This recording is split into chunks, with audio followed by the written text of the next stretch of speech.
За сайн байцгаана уу та бүхэндээ орой мэндийг хүргэе.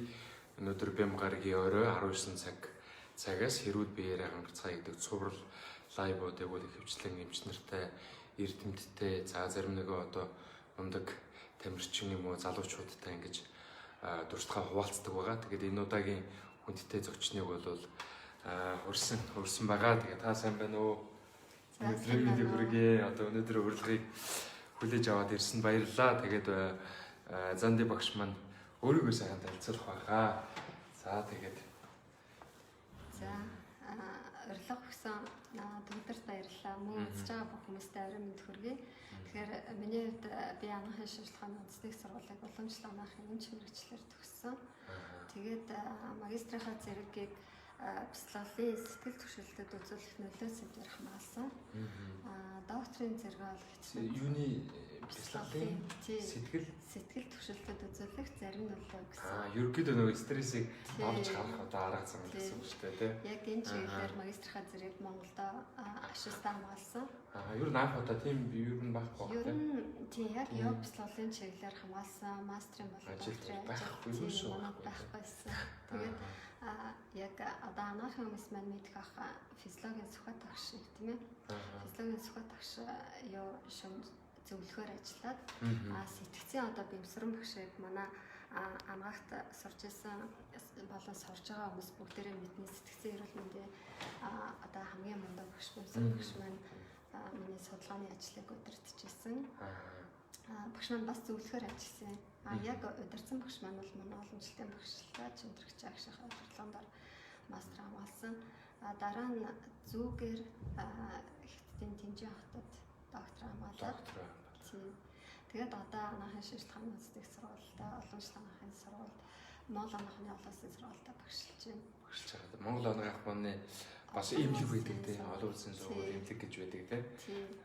Ер нь бол манад одоо бас нэг юм шин тогтолцоо бий болж байгаа. Манад улсын одоо 3 дугаар шатлалын төв эмнэлгүүд гэж байна тийм. 1 2 3 дугаар эмнэлэг халдвар төвчин судлалын төв, хавдар судлалын үндэсний төв гэх мэтчлээ.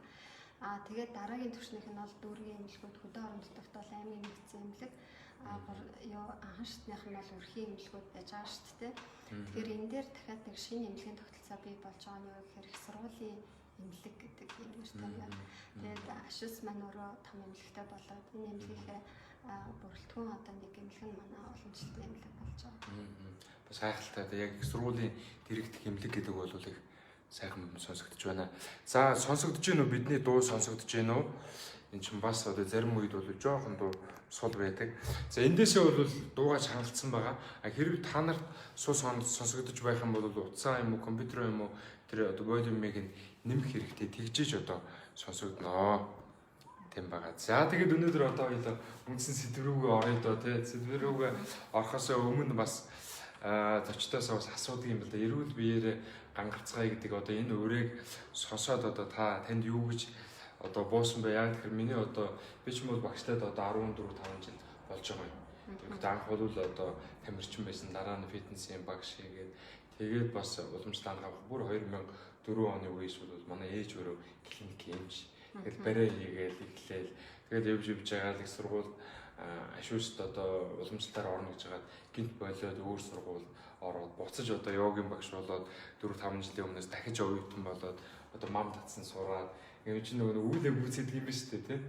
Тэгэл явж байгаа л буцаад одоо ингээд йог бяцлагаар ирүүгээр орсон л доо. Тэгээд яг энэ олон жилийн туршлагаас бол яг яг нэг өдрөл төрсөн ер нь эрүүл биеэрээ гангарцгаая гэдэг одоо нэг өөрөө төрсөн ба шүү дээ. Миний хувьд бол төрсөн байна. Тэгэхээр энэ дээр таны хувьд одоо зүгээр анх сонсоод яг юу гэж бодсон бэ? Энэ сэтгэлээс хуваалцаа тэгээд ерөнхийдөө ингээд цаашаа хуваалцсан сэдврүүг ордог юм. Ер нь алаа зүйл бол хүний нүдэнд харагдах биетэй бодтой том зүйлээс өшөө нарийн түвшний зүйл рүү шилжиж ордог юм жамтай тий. Тэгэхээр эрүүл бие гэдэг бол хүний нүдэнд харагдаж байгаа бодтой юм том зүйл нь. Тэгээд энэ эрүүл биеийг бий болгодог зүйл нь юу юм бэ гэхээр хүний сэтгэл нь зөв байх, санаа нь эрүүл байх, санаа нь зөв байх тийм ээ. Энэ утгаараа би одоо төлөвлөрийг анх санал тавихад бол сэтгэлийн эрүүл мэнд, сэтгэл санаагаа тайван байлгах, стресс бухимдлаас ангид байлгах гэсэн энэ чиглэлийг хөндөж ярилцъя гэж юу хэлсэн байгаа. Тийм ээ, тийм ч гэсэн өдрийн сэдвээр ярих гэж байгаа. Тэгээд яг ер нь анх 2000 оноос анх Европ бяцлаглалыг сонирхож эхэлсэн. Тэгээд тэр үедээ би анагаахын 4-р курсод орох гэж байсан юм оюутан байсан. Тэгээд өөрөө юу ч бодсон гэхээр за би уламжлалт юмч болох гэж байгаа хүн. Одоо энэ бяцлаглалын хичээл суугаад хүний одоо сэтгэл санаа энэ тухай сураа мэдээд авчих юм бол эмчийнхээ ажлыг хийхэд илүү төхөн болох хаа гэж ингэ сонирхож орсон. Тэгээд яг бяцлаглалын хичээл суугаад өөрөө тэр бяцлал хийн, амьсгалын дасгал хийн, йог хийн гэдэг биеэрээ мэдрээд ирэнгүүт энэ чи ямар гоё зүйл юм бэ гэд бүр их гүнзгий орсон. Тэгээд оюутан найзууд маань бүгдээрээ мэднэ занд одоо бяцлал гэх юм яваад ах юм одоо юунд яваад байна гэдэг. Юунд яваад байна гэдэг. Тийм хүмүүс гайхдаг байсан. Тэгээд тэр үед бол одоо цагаан хоолн тэр ховор тийм ээ ресторанаар цайны газараараа цагаан хоол авах гэхэд баг нүд нь арай дээр гараад гайхдаг ийм үе байсан. Тэгээд яг бяцлаглаар яваад тухайн үед нь өөрөө дуртай болохоор тэрийг хийгээд явдсан. Тэгээд одоо 2000 оноос хойш гэдэг чинь 19 жил болсон байна тийм ээ. Тэгээд ингээд 40 гараад ирэхээр бас хүн өөрөө ч анзаардаг юм байна. Нэрийн яг бяцлал миний би юу гэсэн байна. Миний сэтгэл санаанд юу гэсэн байна те. Тэгээд 90 тойрны найзууд үе хүмүүс маань ч гэсэн үгүй нэрээ чамайг тэг сархаа явж авах үед бас хийж авах байсан байна. Алиа одоо наадах чи сурыг наадах чи хий гэж байгаа найзууд бас үлээд нилээд ханд чинь. Тэгэхээр ялцчгүй л одоо хүний бидний одоо бие махбод те шууд цаашлах юм бол хүний одоо сэтгэл санаанд тэгээ энэ маань мэдээж ярих нөлөөлнө те. Өрөө хүрээнд нөлөөлөл үзүүлж байгаа юм зүйл те. Тийм байна тий. За тэгээд ер нь одоо сүүлийн үед бол маш их тоо стресстэй байна хүмүүстэй. Ингээ нийгэмдэр өөрөөс нь огт шалтгааллахгүй зүйл дээр ингээ стресстэй хүмүүс эсвэл хүмүүс биш үү тий. Огт өөрийг нь одоо тэр альва нэг гадна талын хүчин зүйл нөлөөлөөгүй байгаад зохиомлоор тэр зүйлийг сонсоод одоо өөр дээрээ бий болгоод тэрнээсээ одоо стресстэй байдаг тийм. Тэгэхээр одоо би бол бодож байгаа байхгүй энэ стресс гэдэг зүйл бол яг тийм нэг бодтойгоор бол байдгүй юм байна. За эсвэл бодтойгоор байдаггүй мөртлөө хүмүүсийг тэгээ зовоогоод хаад бодтой байдаг юм шиг тийм. Тэгэхээр тэр бодгүй зүйлийг бодтой байлгаад байгаа юм болов уу? Та ер нь таны туршлагаар ер нь тэр яг стресс гэж яг юу юм те? Ер нь бол бүх өвчтний одоо шалтгаан бол стресс одоо болж стрессээс болж одоо үүсчин л гэж сүүл рүүгээ бол Европ хангаах юм бол бүлийн зөвшөөрөд байгаа шүү дээ. Ерөнхийдөө энэ хотод эзний өвчин бол урд нь зүгээр нэг тийм хоолноос болж исэн бол одоо тэр урвал бол явагдаж нэг нарийн судалгаанууд ингээ хийгдээд ингээд бас хүлээж аваад байгаа. Тэгээ та өөрөө уламжлалт хангаах ухааны хүний хувьд бол ингээ стрессийг ингээ орчин үеийнхаа энэ хүмүүст нэг сайхан ингээ тайлбарлаад өгөөч. Яагаад ер нь бид тэр стресстэй байдаг юм те? Тэгэхээр ер нь бол стрессор хүчин зүйл, стрессийг үүсгэдэг хүчин зүйлүүд маань эдгээрийг бид нар өөрсдийнхөө 5 метрхүүгээр л хүлээж авч байгаа. Жишээ нь чимээ шугааныг бид нар сонсон амтыг амтлан тийм ээ. Алгаа нүдэнд харагдж байгаа зүйлийг нүдэрээ харна гэх мэт чинь 5 метрхүүгээр. Тэгээд хүлээж авч байгаа энэ зүйлийг бид нар дотооддоо өөрөө өөрийнхөө боловсруулж байгаа. Тэгээд боловсруулж ойлгож авсныхаа дүнд бид нар тодорхой нэг хариу үйлдэлийг өөрөөсөө гаргаж байгаа байхгүй юу? Тэгэхээр тэр гадны нөлөөлж байгаа хүчин зүйлүүд бол бидний одоо хяналтын донд биш.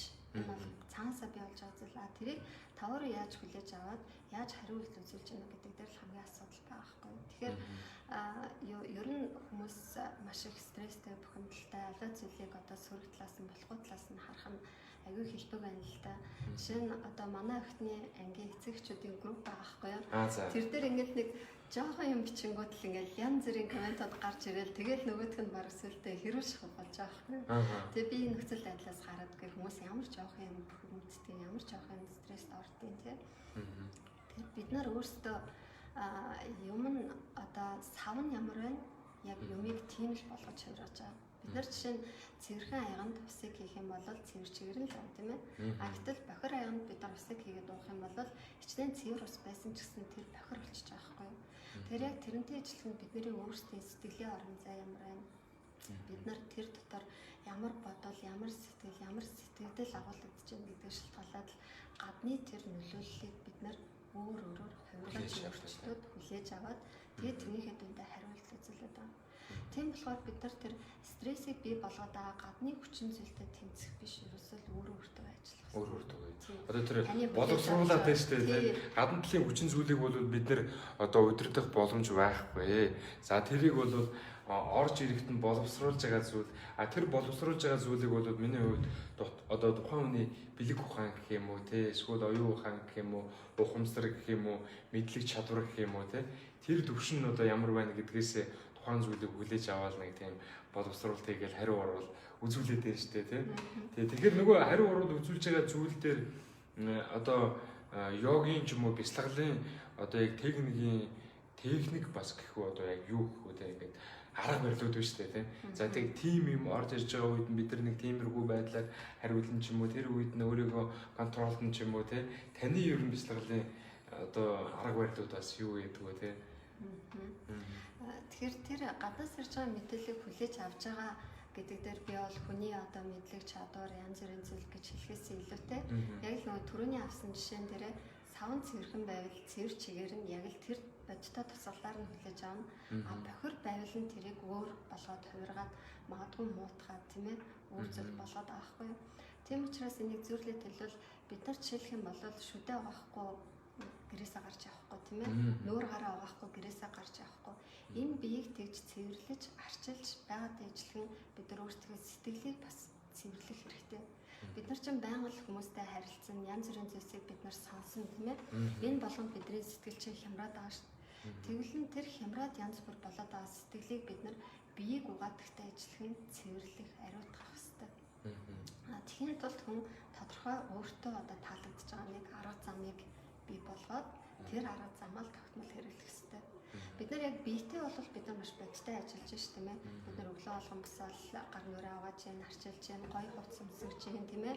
Өглөө өдөр орой хоолж чинь биед зориулж байгаа арга хэмжээнүүд тийм. Тэгэхээр яг тэрнтэй ижилхэн бид нарын биеийг ажилуулад байгаа зүйл чинь юу юм? Жишээ нь одоо 7 цагаас лайфтай гэж энд ороод ирлээ шүү дээ. Миний бие ухаантай учраас энд алхаад яваад ороод ирсэн үү? Үгүй шүү дээ. Би сэтгэлээрээ би чинь 7 цагаас лайфтай гэж би тийш авчих хэвээр би өөрөө биеийг удирдаад энд яваад ирсэн юм шүү дээ. Тэгэхээр энэ биеийн эзэн болсон бид нарыг чиглүүлж идэг, удирдах идэг альва сайн сайхан зүйл за ямар ч зүйл рүү те бид нарыг чиглүүлж хөтөлж байгаа энэ сэтгэлээ энэ оюунаар бид нар тодорхой хэмжээнд одоо цэвэрлэх бол цэвэрлэх, тижээх бол тижээх, тийм ээ, тэтгэх бол тэтгэх тэр арга хэмжээг авах хэрэгтэй. Авах хэрэгтэй тийм. Тэгээ хүмүүс ер нь бол олон янзын аргуудыг хэрэглэдэг. Тэгээ тэрэн дундаас л түрүүн бяцлал гэж асуусан шүү дээ. Бяцлал бол хамгийн төгс арга юм байдаг. Яагаад гэхээр нөгөө цэвэрлэх нь бол цэвэрлэгээ, тижээл нь бол тижээл тийм ээ. Бүхий л тэр нөгөө зөв арга хэмжээнд болчтой учраас бяцлаглыг дангаар нь хүн хийгээд хахад өөрийнхөө сэтгэлдээ болоод оюундаа хэрэгтэй бүх зүйлүүдийг өгөөд байна гэж ойлгож байна.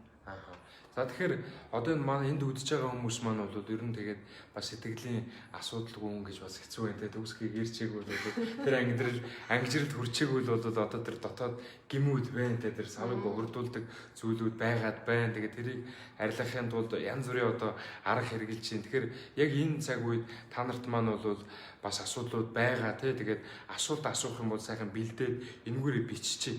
Тэгээд битэр бол яг үндсэн яриагаа дуусгачаа та нарын бас одоо яг бодит факт дээр те яг толгуурлж одоо яг амьд асуулт хариулт явах юм бол илүү бас сонирхолтой.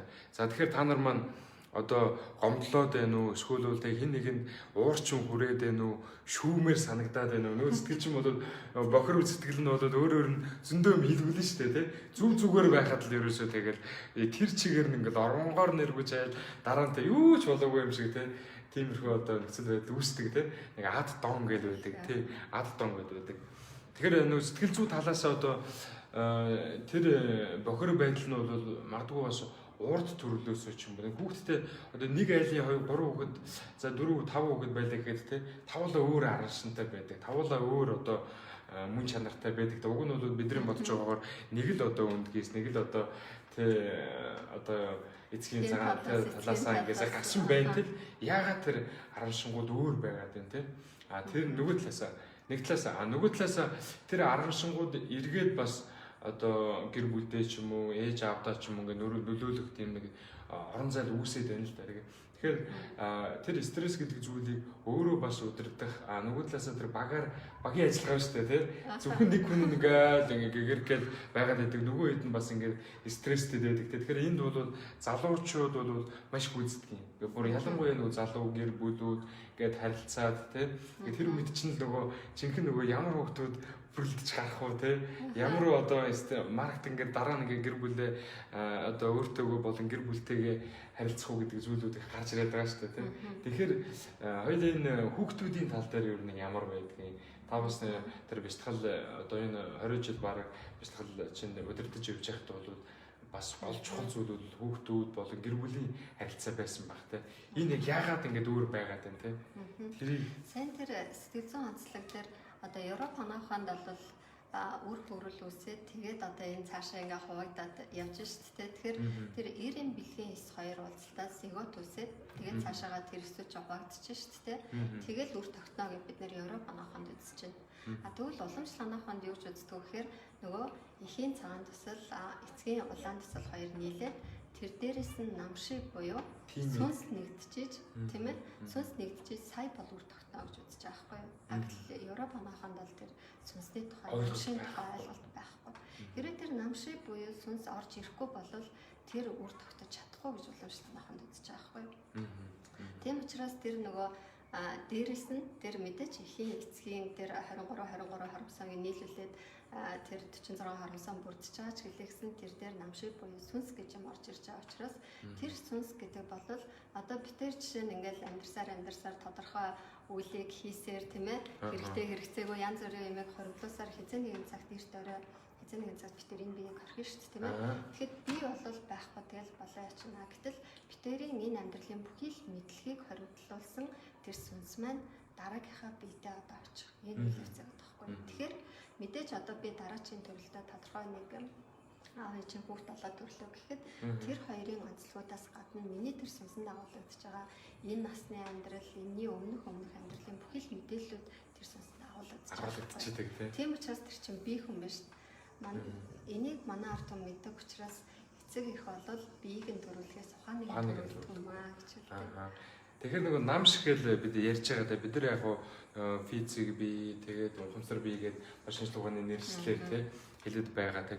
Тэгэхээр би бол нөгөө стресс тайлах аргаа бол ингэж үздэг л дээ одоо тэр намш бол өчнөө төрөлдөө тий өчнөө мөвөл хурааж өчнөө одоо тий үхэл хагцсан юу ийсүү үзэхүүтэй тий тэгэл нөгөөдгөө ингээл сайхан дотгошоо ороод хин нэгэнтэй харилцаа үүсгэх хэрэгтэй эмэгтэй тий гэр бүл харилцаа үүсгэх ер нь бол бас энэ ертөнцийн хамгийн хүн зовлон чи 90 юм хүний хоёрын зовлон гэж байгаа шүү дээ хайр сэтгэл тий өвчл хагцсан тий тэгээд бясалгаа нөгөө намш руугаа оруулангууд үгүй тэгэл би ер нь бас л урд төрөлдөө тий хичнээн л одоо салж хичнээн одоо нийлж исэн болдоо гэд яг юмыг арай өөр тэг өргөнөөр нь ингээд авчихвол тайвширч за ингээд цайхан тайвшир 50 бай гэд тухайн үед л ингээд бүлгэж төлөвлөж байгаа бол ерөөдөө нэг тиймэрхүү нэг ухамсараа ингээд жоохон өндөр болгож байгаа бол харж байгаа юм шиг. Тэгэхээр чи нэг юм ингээд нэг тийм яг мөнх одоо үргэлжлэхгүй байгаа шүү дээ тэр юу үчин зовлон стресс гэдэг чинь тий.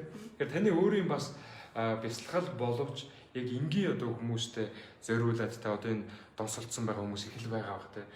Хин нэгэнд гомдсон хин ер нь ерөөдөө гомдохоос илүү хин нэгэнд гомдох нь илүү их үйл үүртэй гэдэг байгаа шүү дээ тий. Тэгээд тэр гомдол гэж бас юу вэ? Тэрийг яг энгийн амьдрал дээр бас таны арга барилууд юу вэ? Яаж давж гарч байна? Их л гомдсон хүмүүс байгаа одоо. Тэгээ санаатаа бол санаатаагаар их л гомдсон байгаа тий. Энэ төсөнд яг үзэж байгаа хүмүүсээс нэг төр асансгийг бодоод үзээрэй гэж хэлэх байна. Та амьдралдаа ер нь хэний тухай илүү их боддог вэ? Өөрийнхөө үлгэр дуурайл авъя. Энэ хүн шиг л болчихъя гэж бодож байгаа тэр хүнийхээ тухай илүү бодоод байна уу? Эсвэл нь хаах тэр өстө заваан тэгсэн, энэ ингэсэн, энэ улсын хурлын гишүүн чинь тэгсэн гингээл өөр болохгүй бүтэхгүй хүмүүсийн тухай илүү бодоод байна уу? Нэг анзаараад үзээрэй тийм ээ. Тэгэхээр бид нар хэний тухай, юуны тухай бодно? Яг л тийм хими хувирал бидний бие дотор явагдчихэдэг. Хэдийгээр бид нар хэн нэгнийг үзэн ядаад дотроо муухай бодож байгаа боловч яг үнэ хэрэгтэй чи өөрөө яг тэр хүн шиг болж ирчихэд. Магадгүй тэр нэг хэсэг болж штэ тэгээд үгүй ээ гээл тэгээд зуралдаал те ийм болж ийн гэдэг чи одоо нэг хэсэг болоод байна тий. Тэгэхээр өөрийнхөө дотор тэр муу зүйлийг хүн өөрөө бий болоод байхгүй юу? Тийм учраас Есүс Христийг амьдарч явах үед араас нь одоо цавлах гол тэр хүмүүс хөөжсэн тий. Тэр хүмүүс дараагийн төрөлтөө зарим гэгэрэл төрж исэн гэж түүхэд байхгүй юу? Тэг яагаад тэр агуу хүнийг алах гад хөөжсэн хүмүүс дараа төрөлтөө гэгэрч. Тэр бодоод үзэхэд бид нар бол маш ихтер нүгэлтэй хүмүүс байх шүү дээ тий. Тэгтэл тэр хүмүүсийн оюун бодолд юу байсан гэхээр яаж одоо тэр хүнийг барьж авах уу? Хаанаас яаж олж авах уу? Хэрвээ тэр хүнийг барьж авал би яах вэ, ийх үү гэдэг ингээд дандаа тэр гэгэрсэн мундаг хүний тухай бодож байсан учраас тэр хүмүүс оюунаараа өөртөө дотоодосоо гэгээлэг болгож байсан байхгүй юу? Тийм учраас бид нар болохгүй зүйл дээр биш, таагүй хүмүүс дээр биш, аль болох тийм үлгэр дуурайл авъя гэж бодож байгаа эрэг зүйл дээр төвлөрөх юм бол тэр зүйл дандаа өсөж нэмэгдэж байгаа. Тэгэхээр энэ их гоё туршлага байна тий. Тэгээ би энэтэй холбоотой юу ч хэлэх гээд байгаа юм гэхээр хэрвээ та бухимдмаар санагдвал, хэрвээ та ууралмаар санагдвал тэр үлгэр жишээл авах гээд байгаа тэр хүн чинь таны оронд байсан бол яах вэ бол? Тэ ширшрийн амьдралыг бяцлаглалыг одоо хийдэг хүмүүс бол маш их азтай хүмүүс. Юу гэхээр бидний бяцлаглалыг үндэслэсэн дээрхэн гигэнтэй Шри Рави Шанкар агш маань одоо үед амьдарч байгаа юм гигэнтэй хүн. Тэрний дон махан биеэр амьдарч байгаа юм. Тийм учраас тэр хүнийг хараад ингээд дэрэгдэн байхад тийм ээ холоос ингээд харахад л үндэ хүнд тэр сэтгэл оюуны бүхий л тэр таашаалыг тийм ээ сэтгэл хангалуун байна гэж ер нь юу гэдэг хүн мэдэрдэг аахгүй. Тэгээд багшаага ерөн зүрх сэтгэлдээ дандаа л хадгалж явдаг. Тэгээд бүх юм дах гэж байгаа. Тэгээд магадгүй одоо хин нэгэнд муухай хэлэх гэж байгаа тэр үедээ одоо багш маань намайг ингэж байгааг харуул яах вэ бол. Ингээд бодонгод хүн болгон сайн хүн байх гэдэг шүү дээ. Багштаас нэг муу байдлаа харуулахгүй гэж бодож шүү дээ. Ингэх байсан болов. Ингээд бодоод ирэхээр нэрээ арай үгүй шүү дээ. Түрүүний яг чиний хэлжсэн тухайн мөчөд тухайн тэр үед бол яг чиний л зөв байхгүй. Чи л айгүй мундаг те чи хамгийн ухаантай чиний шийдэл хамгийн зөв. Гэтэл тэрнээсээ ингээд жоохон уужраад арай өргөнөөр сэтгэхэд ирэнгүүт нэр ийм юм би бухимдаад тахтай яах вэ те. Гэхдээ энэ хүнд ингэснийхэн тулд ингэж лээд яах вэ те.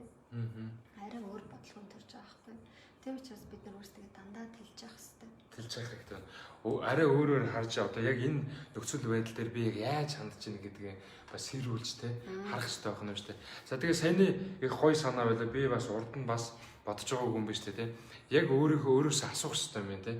Миний дотор одоо хэн байгаад байна. Тэг ядаж одоо гэгэрсэн мастеруудыг боддоггүй маа гэхэд ээжигээ одоо бодож байгаа шүү дээ. Хамгийн ойр байна те. Танаас ойр байгаа учраас энийг тэгээд та нар мөн одоо бид нар чинь нэг миний хувьд нэг өглөө болгоно нэг 5-10 минут яриа хийдэг юм. Тэгээ өглөө болгоно. Тэгээд тухайн үедээ нэг өглөө болсон хүмүүстэйгээ ярилцчихал дараа нь одоо буцаад тэр видео бас юу устгацдаг байхгүй тийм шууд ярьцлага хийдэг. Тэгэхээр манай одоо энд үзэж байгаа хүмүүс зөндөө байгаа. Энийг бол цаашдаа хадгалагдах учраас 40 мянган хүмүүс 40 100 мянган хүмүүс үзнэ.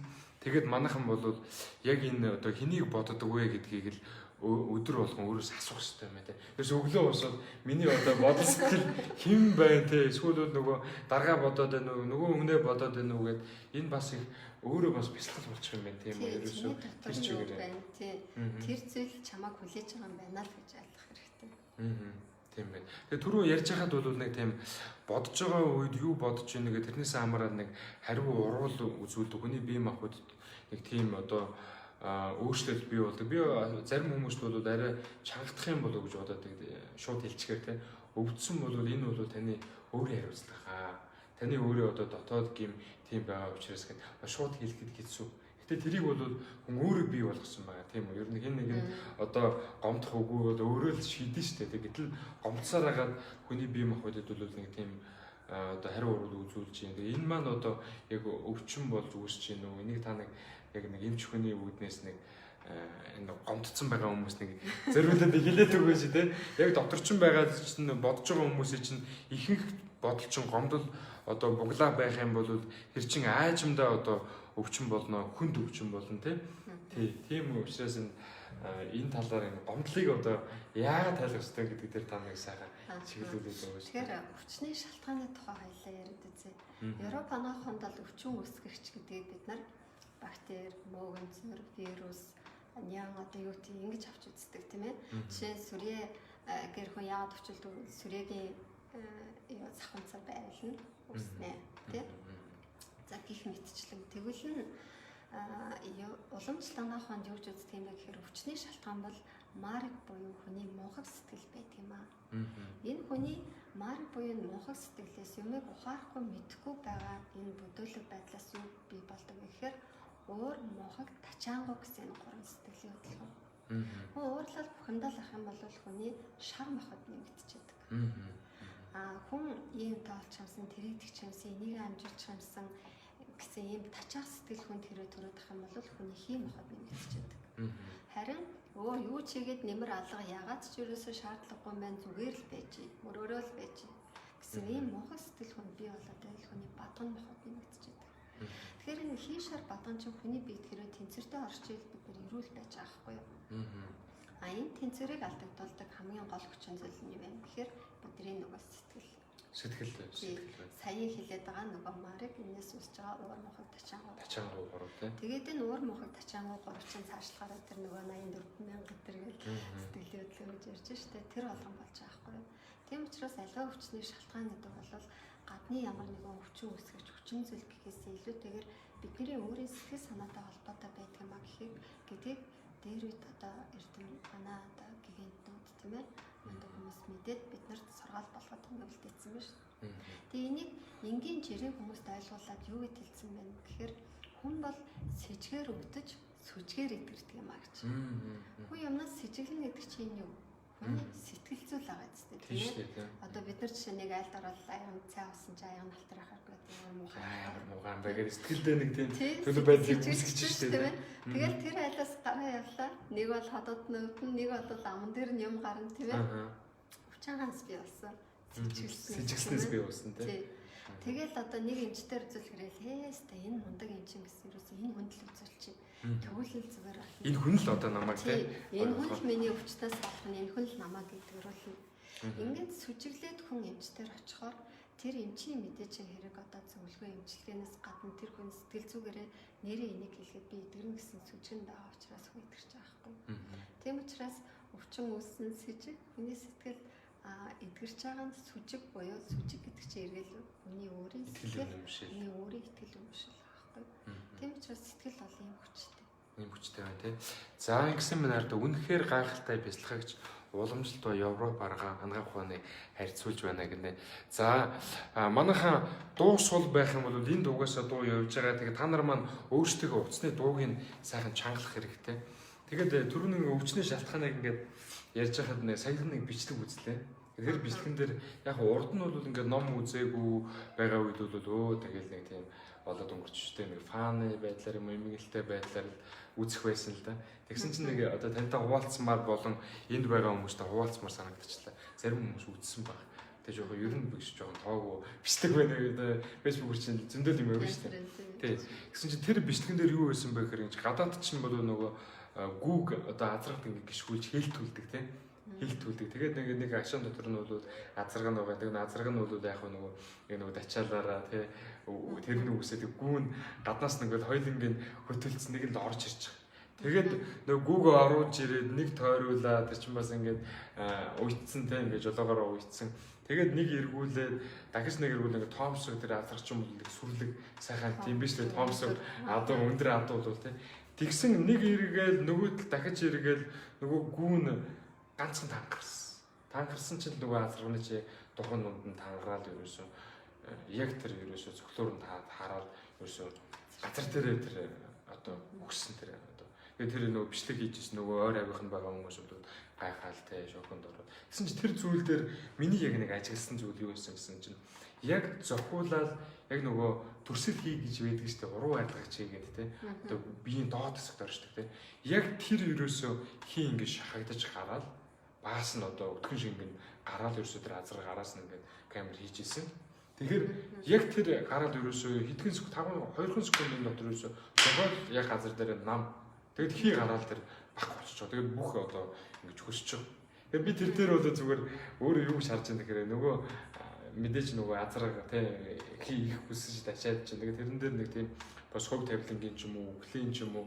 Ер нь их л зүйл тэрэн дээрээс бодогд чинь ер нь бол урд нь ном үзег байхад хэлсэн тий. Одоо тэр нөхцөл байдлыг ойлгохгүй.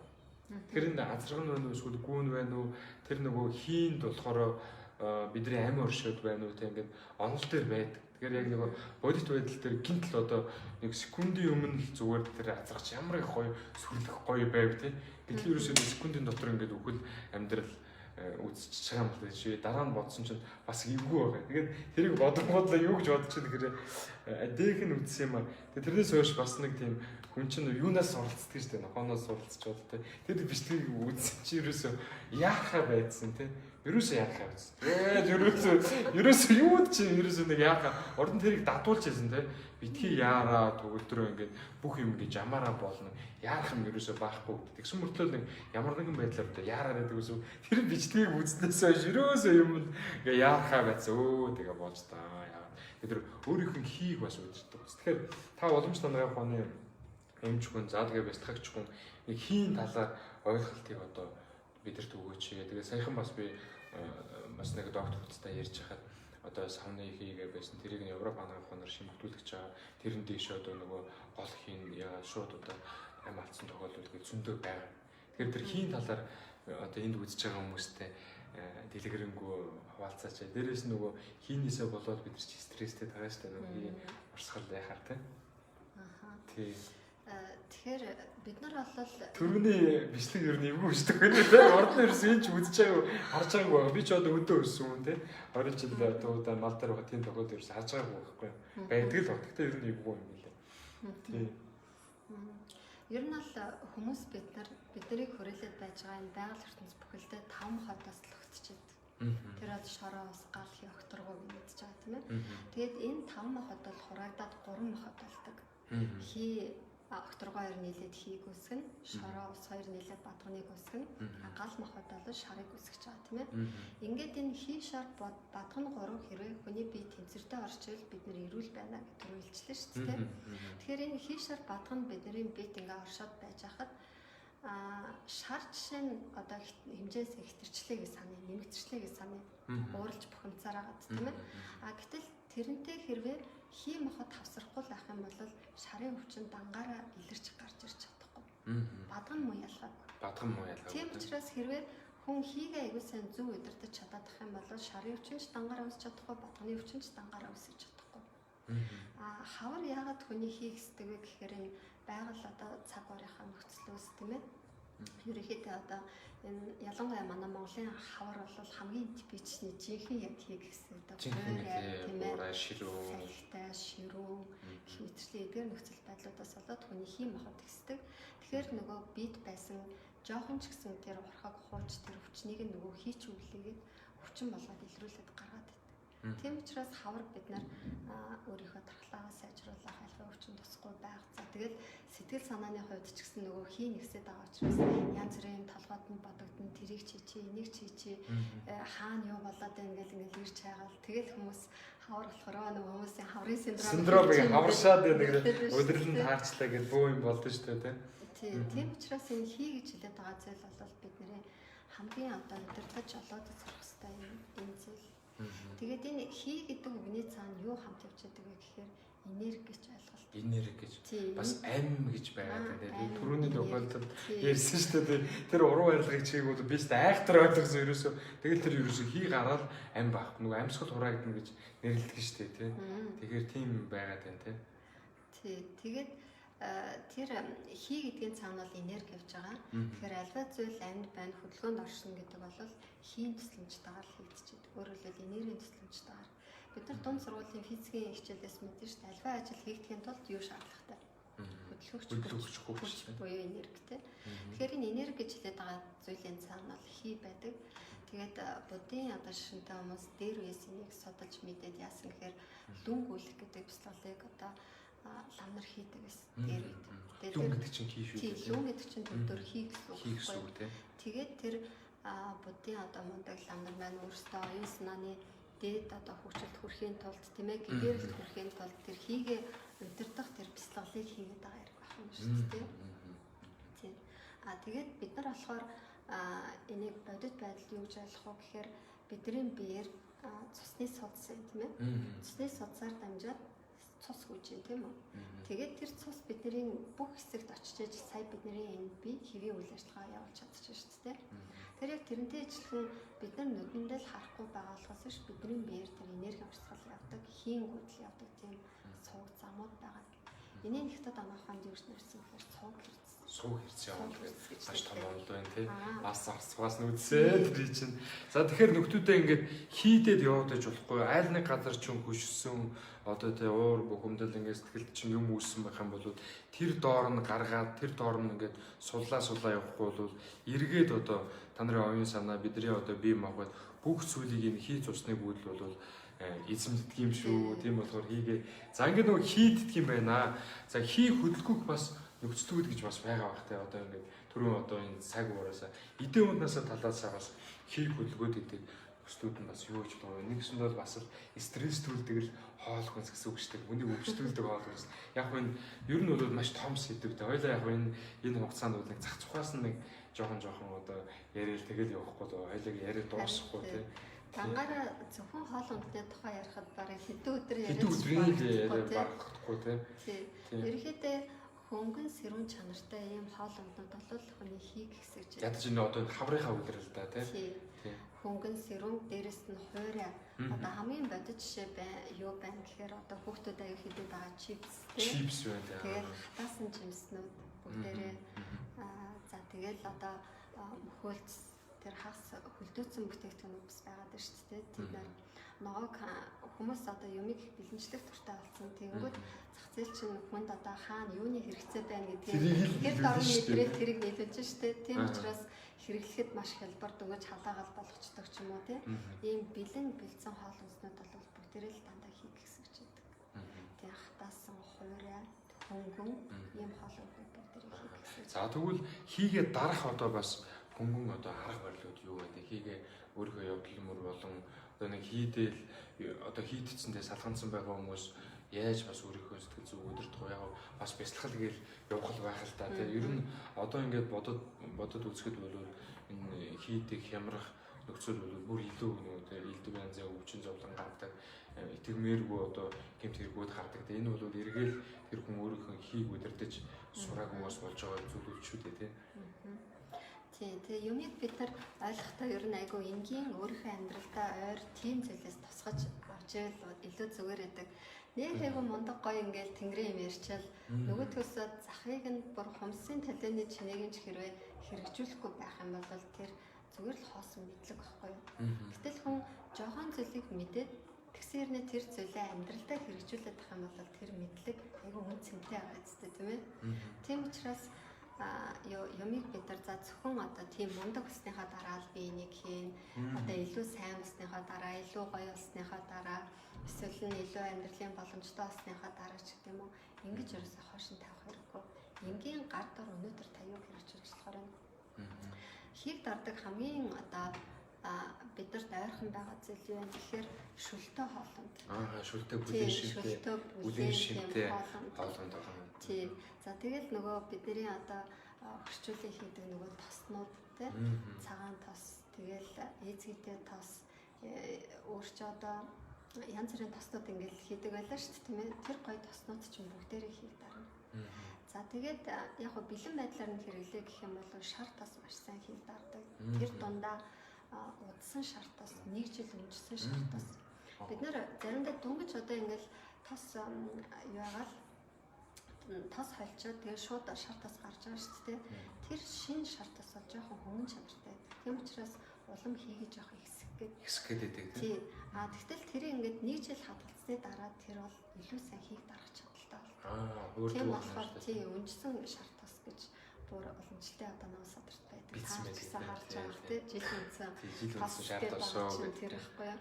Тэгээд сүүлийн тос бол маш сайн хийх дардаг. Тэгээд би өөрөө эмчгүй ирнэ энэ юуны өрхийн эмчнэр энтрийн хүүхдээ сүүлийн тосоор битгий тослоо гэж зөвлөд өгдөг би маш эсрэг яагаад гэж зөвлөд байна. Тэгээд зөвхөн би бодоход хүмүүс аягаа бол нөгөө юу хүйтэн чигээр нь тэр чигээр нь ингээл юу түрхэл тэгэнгүүт чинь тэр тос чи их орно тэгэл хүүхдийн хамаг нөгөө арсныхын нөхцөлийг бөглөөл улам одоо хөлөргөөл те янз бүрийн арсны цааших нөгөө эмгэгүүдийг бий болгох гэдэг гэж магадгүй тэр талаар нь сэргийлээд тэгэхээр тэрний оронд яах ёстой гэхээр тосоо сайхан хайлуулж агаад тэгээд гартаа сайхан үрж агаад тэгэл хүүхдийн бие чи юу яах вэ? Хоёр гарынхаа алганд ингэж байгаа л нэг ингэхэд баг хүүхдийн бие чинь бүтэн тасалж байгаа байхгүй юу? Тэгж хэрэглэх юм бол энэ айгуу сайн хийх дарна. Тэгээд том хүмүүс маань одоо бүтэн бие сүүлийн тасаар туслахад хэцүү байна гэх юм бол толгой орой, тэгээ мөр, тохой, бугуй, гарын алга, өвдөг, хөлийн ул гэсэн шагаа гэсэн энэ зэвүүдтэй тэр сүүлийн тасаа төрчвөл хийхсээ дахин багасдаг. Тэгээ би бас онлайнаар мацгийн хөтөлбөр явуулж байгаа. Тэгээд хүмүүсгүй энэ хавар мацаг өрдөн гэсэн ингэж мацаг өрөж болж байгаа юм надаас асууж байгаа. Тэгээ 24 цагийн мацгийн үед бол хүний хийдэгтлээ ихсэл ахтар ангиж болоод ах юм өртөө байхгүй. Билээ гэхдээ хажуугаар нь одоо үнэхээр яг өөрөө хийм үн чанартай хүн байвал хоол идэх 24 цаг болоод мэдээж хийгсэн шүү дээ. Тэгж байгаа үед бол бие одоо таслах тий өөр тэр шаардаа суух мэтлэн тэр зөвлөгөөнүүдийг зөвлөждөг учраас ямар нэгэн одоо тийм асуудал өртөө байхгүй. Бид нар нэг хэрэггүй зүйлийг хийхээр ерөөсөө эргэлздэг байхгүй юу? Шууд яг тэр дараалал хийдэг. Жишээлбэл ингээл бааранд оролцоо нэг крушк пив аваад дуулаа гэж санаа тий. Тэгэх юм бол за энэ пивг бол би яг гоё болох уу? Энэ яг хүнд хэрэгтэй юу? Энэ юу яг яах уу? Гэт ерөөсөө хүн асуухгүй. Зүгээр шууд аваад чинь. Тэгсээр нэ өөртөө хэрэгтэй нэг зүйлийг хийх болохоор бараг өстой хил ам сууртал асууна. Яг тийхүү, яг ингэхүү гэх. Ялангуяа нөгөө би өөрөө 2000 онд бяцлагчил анх хийсэн гэж ярьжсэн шүү дээ. Тэр үед тэгээ бяцлагын нөгөө төвтөр би ингээ сайн дураараа туслаад ажилладаг байсан. Тэгж хахад хүмүүс ингээ хичээл асуугаад орж ирнэ. Тэр үед бяцлагын хичээлийн төлбөр 15,000 төгрөг байсан. Тэгэл 15,000 төгрөгийнхээ төлбөрөө төлөөд бүртгүүлэх гэж хүмүүс асууж байгаа байхгүй.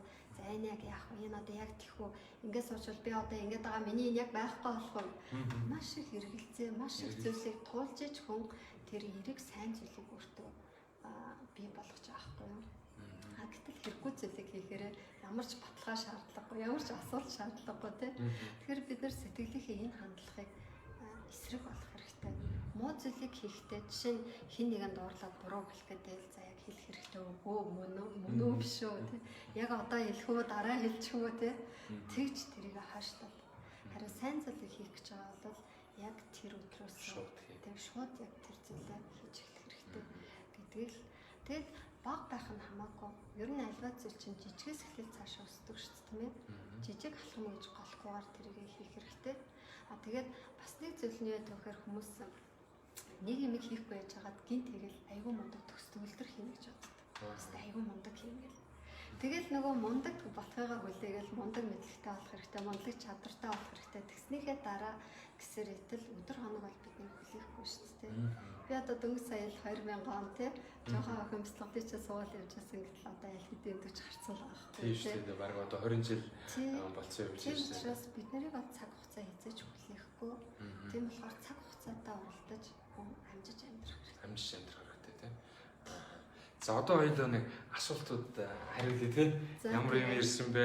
Нөгөө өөрсдрүүгээ хардаг хүмүүс та нэг жоо одоо хоёулаа шүү дээ ам ураагүй шүү дээ. Ярьчлаа. Манай ч одоо ярихаараа шүү дээ дуустгүй тэгэл зарим нөгөө сэдвүүд чинь ангаах ухааны сэдв чинь нөгөө хамгийн гол нь хүнтэй холбоотой учраас тийм.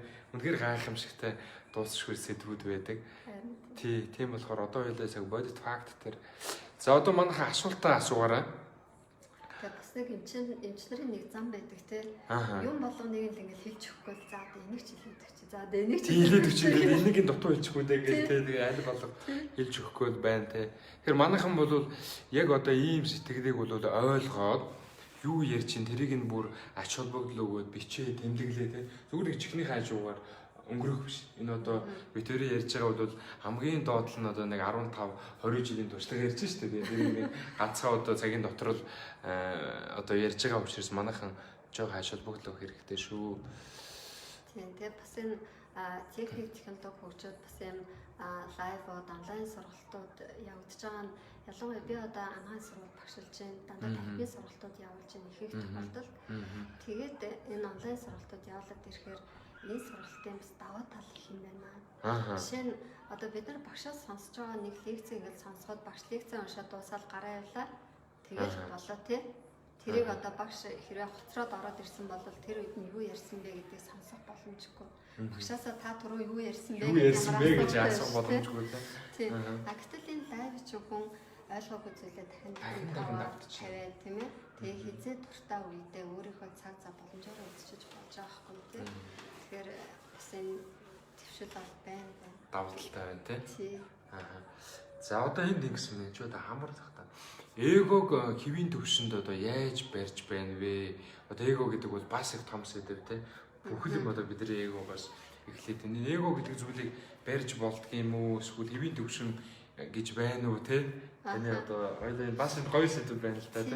Ер нь бол эго гэдэг нь юу юм гэдэг бас хүмүүст хэлээд өгчих хэрэгтэй ах те. Бид нар ер нь янз бүрийн дүрээр амьдарч байдаг. Одоо чи яг одоо бол би эмч би багш гэсэн дүрээрээ гэж байна те. За тэгэл гэртээ арих юм бол би ээж болно, эхнэр болно те.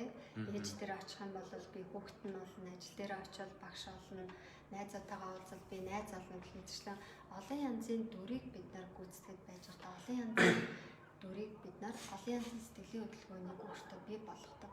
Заримдаа бид нар уурсан дүр гаргана, заримдаа зандарсан дүр, заримдаа чихтийн амар амтлан сайхан байгаа дүр тийм янз бүрийн тий заримдаа одоо гомдсон дүр, заримдаа тунсан дүр гэх мэт чинь олон янзын дүрийг бид нар гаргаж амьдраад байна шүү дээ. Тэгэхээр энэ бол бидний эго буюу хуримч дүр. Хуримч дүр. Энэ хуримч дүрээрээ амьдраад ах юм бол бид нар өөрсдөө тийм хүлэгдмэл байдалд ордог.